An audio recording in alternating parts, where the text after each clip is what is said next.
Pain during sexual intimacy, it is not normal. It is common though.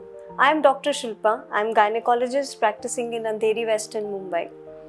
Why the penetration for some people is so painful? There is a medical term, we call that as vaginismus. In this situation, the penetration of any type, maybe a sexual penetration by a tampon, penetration by a vaginal cup, penetration going to a gynac for a usual checkup, getting a pap smear done, all feels like a very big pain. It is because of the involuntary contractions of the vaginal muscles with the anticipation of the pain that the girl perceived before anything happened to her. We have divided it into two types, primary vaginismus and secondary vaginismus.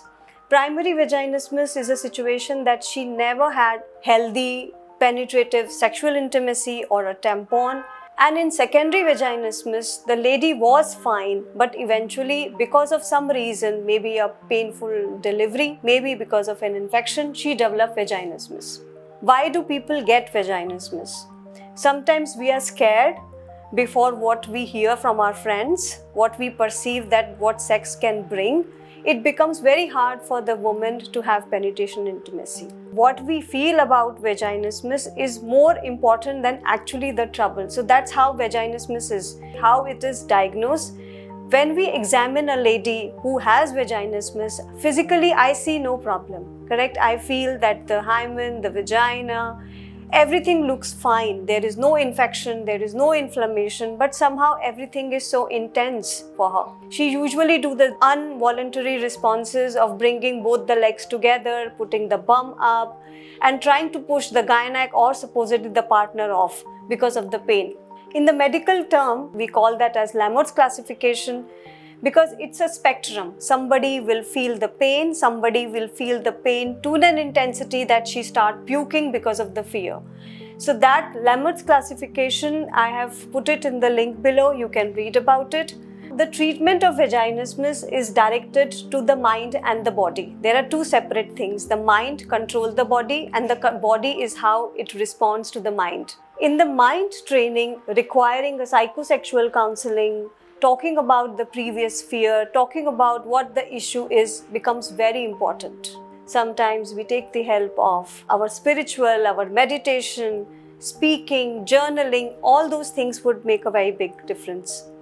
Second thing would be partner being patient and supportive to the person who's suffering for the same. Now, considering the physical part of vaginismus, how we can help a lady is doing a Kegel exercises, first thing.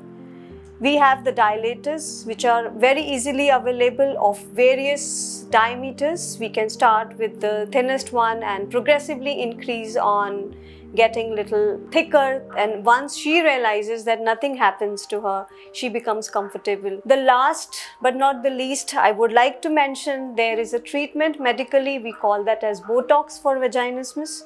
In Botox, it's a toxin by the Clostridium botulism. The toxin is inserted or injected into the vaginal muscles, which are into a hyperactive mode. The toxin causes the paralysis of the muscles, thereby the insertion, the mind activity on the vagina doesn't happen. And that becomes a training part for 6 to 8 months, because that's the time the Botox stops working. And by the time the Botox has left the effect on the body, the girl gets a hang of it that nothing happens with the penetration, and it is fine and enjoyable act. If you have any questions related to vaginismus, you have to speak up, correct? The help is available if you are ready to ask for it.